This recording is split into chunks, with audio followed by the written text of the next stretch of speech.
जिस नीम के पेड़ पर रहती थी उसी के बगल में एक आम का पेड़ था। उस आम के पेड़ पर एक तोता रहता था।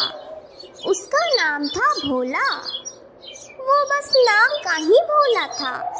वो बहुत शरारती स्वभाव का था और एक नंबर का आलसी था। सोनी, आज कहाँ जा रही हो इतनी धूप में? भोला, मैंने सुना है कि थोड़े दूर पर एक पेड़ पे मीठे मीठे बेर लगे हैं, वही लेने जा रही हूँ। तुम भी जल्दी से चलो मेरे संग, वरना वो खत्म हो जाएंगे। नहीं, मैं नहीं जाऊंगा। धूप देखी है तुमने? इतनी धूप में मैं काला हो जाऊंगा। ओहो भोला, वैसे भी तुम कौन सी गोरी हो, तुम तो हरे हो। इतना भी नहीं पता तुम्हें? हाँ हाँ, पता है मुझे। मुझे मत सिखाओ, मैं नहीं आऊंगा तुम्हारे संग। ठीक है, मैं तो चली। सुनो, अगर जा ही रही हो तो मेरे लिए भी थोड़े से मीठे बेर ले लेना। वाह जी वाह, मुझे काम पर लगाकर खुद मौज लूटना चाहते हो? नहीं लाऊंगी मैं। हाँ तो ठीक है, जाओ फिर, यहाँ क्यों खड़ी हो? सोनी उड़ते उड़ते गाना गाते हुए जा रही थी। आज का मौसम कितना अच्छा है। आज मैं जाऊंगी मीठे मीठे बेर खाने और कुछ बचा लूंगी कल के लिए। जीवन कितना सुंदर है। ये फूल, ये पेड़, ये पौधे कितने सुंदर हैं। गाते गाते सोनी उस पेड़ के पास पहुंचती है। अरे वाह, यहाँ तो बहुत सारे बेर बचे हुए हैं। मुझे तो लगा था कि सारे खत्म हो गए होंगे अब तक, लेकिन ये तो बहुत सारे हैं। मैं एक काम करती हूँ, यहाँ बैठकर खूब सारे बेर खा लेती हूँ पेट भरकर। उसके बाद जो बचेंगे उन्हें घर लेकर चलूँगी और हाँ, उस भोला के लिए भी थोड़ा ले लूँगी। सोनी चिड़िया पेट भरकर वहाँ ढेर सारे बेर खा लेती है। ये तो बहुत ही मीठे बेर हैं। हे पेट, तुम इतने मीठे बेर देते हो, मुझे तो पता ही नहीं था। अब मैं हर साल आऊंगी तुम्हारे बेर खाने के लिए। तुम्हारे बैरों के लिए शुक्रिया। अब मैं चलती हूँ। सोनी जैसे ही बैर लेकर जाती है, थोड़े ही दूर पर शिकारियों ने एक जाल बिछाया था। वो उसमें फंस जाती है।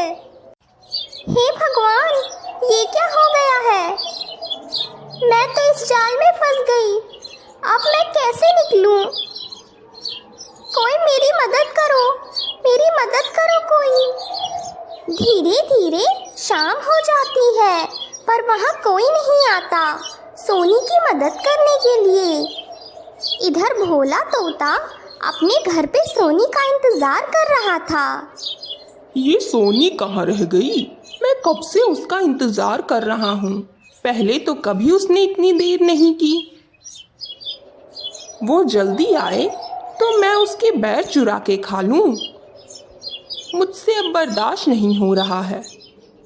क्या करूं? हाँ, एक काम करता हूँ, मैं खुद जाकर देखता हूँ कि वो कहाँ रह गई। भोला उड़ते हुए जाता है और सोनी को जाल में फंसा हुआ देखता है। सोनी, तुम यहाँ इस जाल में कैसे फंस गई? भोला, तुम आ गए। देखो ना, मैं इस जाल में फंस गई हूँ। मुझे यहाँ से निकालो। तुम भी तो लालच में यहाँ आई थी और देखो जाल में फंस गई। इसलिए कहते हैं कि लालच बुरी बला है। ये तुम कैसी बातें कर रहे हो? निकालो मुझे यहाँ से। ना बाबा ना, कहीं तुम्हें बचाने के चक्कर में मैं इसमें फंस गया तो? तुम यहीं रहो। वैसे अब तो तुम इन बैरों को खाओगी नहीं, तो इन्हें मैं ही खा लेता हूँ। अब पेड़ से बैर तोड़ने की मेहनत कौन करे, जब यहाँ पहले से बैर पड़े हुए हैं। भोला, मुझे नहीं पता था तुम इतने दुष्ट हो। मैं तो बैर लेके चला। भोला बैर लेकर वहाँ से चला जाता है। हे भगवान, मेरी मदद करिए। तभी वहाँ से एक चूहा गुजरता है। चूहा भैया, मेरी मदद करो। ये कौन है? किसकी आवाज आ रही है यहाँ? भैया, मेरी मदद करो, इधर तुम्हारे पीछे हूँ मैं। अरे चिड़िया, तुम कौन हो और इस जाल में कैसे फंस गई? भैया, मेरा नाम सोनी है। मैं बैर खाने आई थी, पर जाते वक्त इस जाल में फंस गई।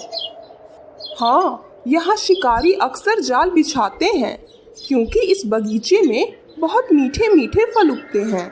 तुम चिंता मत करो, मैं तुम्हें अभी यहाँ से निकालता हूँ। वो चूहा अपने दांतों से जाल को कुतर देता है और सोनी को बाहर निकालता है। आपका बहुत बहुत शुक्रिया भैया, आपने मेरी जान बचाई। इसमें शुक्रिया की क्या बात है? हम जानवर और पक्षी एक साथ एक जंगल में रहते हैं, तो हम एक परिवार हुए ना। हमें तो एक दूसरे की मदद करनी ही चाहिए। हाँ भैया, आप सही कह रहे हैं, लेकिन आपकी जितनी अच्छी सोच हर किसी की नहीं होती है। धन्यवाद भैया, अब मैं चलती हूँ। सोनी उड़ते हुए अपने घर वापस आती है। उसे देखकर भोला डर जाता है। सोनी, तुम यहाँ? तुम तो उस जाल में फंस गई थी ना? तुम उससे बाहर कैसे आई? सोनी भोला को बहुत मारती है। भाग यहाँ से, दोबारा मुझे अपनी शक्ल दिखाई तो बताऊंगी तुझे मैं।